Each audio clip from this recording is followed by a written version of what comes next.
যোৱা পৰহি দিনাখন আপোনাৰ সকলোৱে গম পালে এটা খুব দুৰ্ভাগ্যজনক ঘটনা নগাঁও চহৰৰ মাজমজিয়াত ঢাকাইপতি নামৰ ঠাইত হ'ল, য'ত এগৰাকী বাইক আৰোহীয়ে তেওঁৰ সন্মুখত আন এজন আৰোহী তেওঁৰ ৰাস্তাৰ মাজত যেতিয়া মোবাইলত কথা পাতি আছিলে, হৰণ মৰাক লৈ পেলাই এটা উত্তেজিত পৰিৱেশৰ সৃষ্টি হ'ল আৰু আন এগৰাকী আৰোহীয়ে এগৰাকী ব্যক্তিক খুব বেয়াকৈ প্ৰহাৰ কৰে, হেলমেটেৰে প্ৰহাৰ কৰে।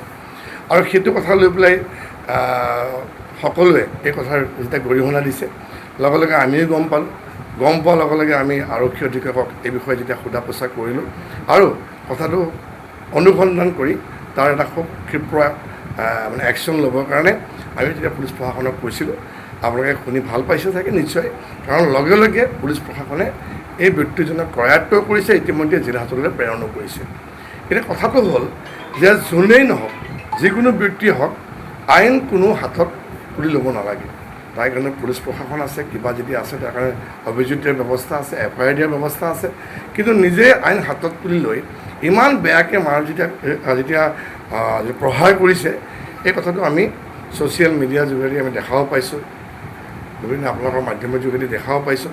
গতিকে এই পৰিৱেশটো যেতিয়া হৈছিল, তেতিয়া মোৰ আগৰ কথালৈ যেতিয়া মনত পৰিছিলে, কাৰণ আজিৰ পৰা 10 বছৰ আগতে নগাঁৱত এই পৰিৱেশবিলাক সৃষ্টি হৈছিলে। বিভিন্ন সময় ৰাজপথৰ ওপৰত উদণ্ড যুৱকৰ মাৰপিট, আৰু এই ঢেকাইপতিৰ যিটো ঠাই, তাতেই এই ধৰণৰ উদণ্ড যুৱকে কাৰ কাপোৰ খুলি হাতত মাৰণাস্ত্ৰ লৈ পেলাই দলীয় সংঘৰ্ষ হৈছিলে। সন্ধিয়া হোৱাৰ লগে লগে এগৰাকী মহিলা এখন ৰিক্সাত অকলে যাব নোৱাৰা অৱস্থা আছিলে। বিভিন্ন ঠাই নগাঁৱৰ, মই নাম নকওঁ, যিবোৰ ঠাইত অকলে হয়তো সন্ধিয়া সময়ত মানুহ যাবলৈ ভয় খাইছিলে।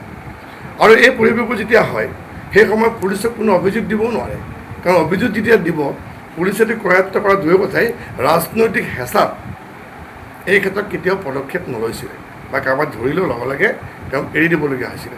কিন্তু আমি সেই সময়তে ৰাইজক আশ্বাস দিছিলোঁ, 16 চনৰ কথা মই কৈছোঁ যেতিয়া বিধায়ক হৈছিলোঁ, যে নগাঁৱৰ এই যিটো পৰিৱেশ, এই যিটো অৰাজকতা, এইটো হ'বলৈ দিয়া নহ'ব।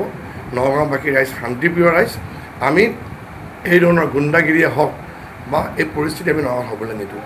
ঢেকাইপতি বৰবজাৰ অঞ্চলটো আপুনি দেখা পাইছে যে দীপাৱলীৰ সময়ত তাত ফটকাৰ দোকান দিয়ে, আৰু যিবিলাক ফটকাৰ দোকান হয়, তাত সন্ধিয়া সময়ৰ লগে লগে গুণ্ডাবিলাক আহি পেলাই তেওঁলোকে কেছ বক্সত হাত দি পেলাই পইচাও লৈ যায়, ফটকাও লৈ গুচি যায়গৈ।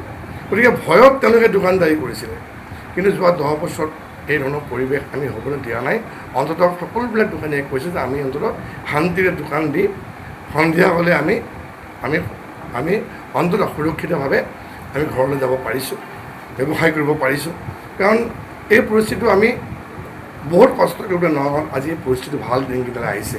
গতিকে সেই অন্ধকাৰৰ দিনকেইটাত যাতে মানুহ কেতিয়াও ঘূৰি নাযায়, সেই যিবিলাক দিন, যিবোৰ দিনক ৰাইজে এতিয়াও কিন্তু পাহৰা নাইকিয়া। গতিকে মই ভাবোঁ যে একে সময়তে যেতিয়া মুখ্যমন্ত্ৰী মহোদয়ে এটা কথা ঘোষণা কৰিছে, জিলা আয়ুক্ত মহোদয়ক নিৰ্দেশ দিছে যে ঢাকাইপতিৰ নামটো সলনি হ'ব লাগে, এই কথাটোত আমিতো নিজেতো আদৰণি জনাইছোঁৱেই, নগাঁওবাসী ৰাইজেও ইতিমধ্যে আদৰণি জনাইছে। প্ৰত্যেকগৰাকী ব্যক্তিয়ে ভাল পাইছে। এখন বেলেগ এখন দেশৰ এখন চহৰৰ নাম, তাক লৈ পেলাই নগাঁৱত সমাজ জীৱনৰ লগত কোনো জড়িত নহয় বা সম্পৰ্ক নাইকিয়া। আৰু ইয়াত যিখিনি অসমীয়া ব্যক্তিসকলে ইয়াত দোকানদাৰী কৰি আছে, ব্যৱসায় কৰি আছে, গতিকে এটা অসমীয়া নাম এটা হয়তো সকলোৱে বিচাৰিছে।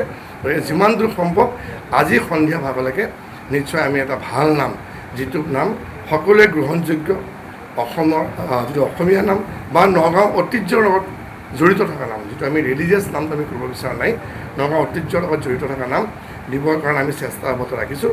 নগাঁৱৰ যিখিনি বৌদ্ধিক সমাজ জীৱনৰ লগত থকা যিসকল ব্যক্তি, তেওঁলোকৰ লগতো আমি আলোচনা কৰিছোঁ।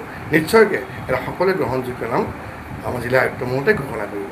যিকোনো খবৰৰ বাবে যোগাযোগ কৰক 7099017330, লগতে 7099017110 নম্বৰত।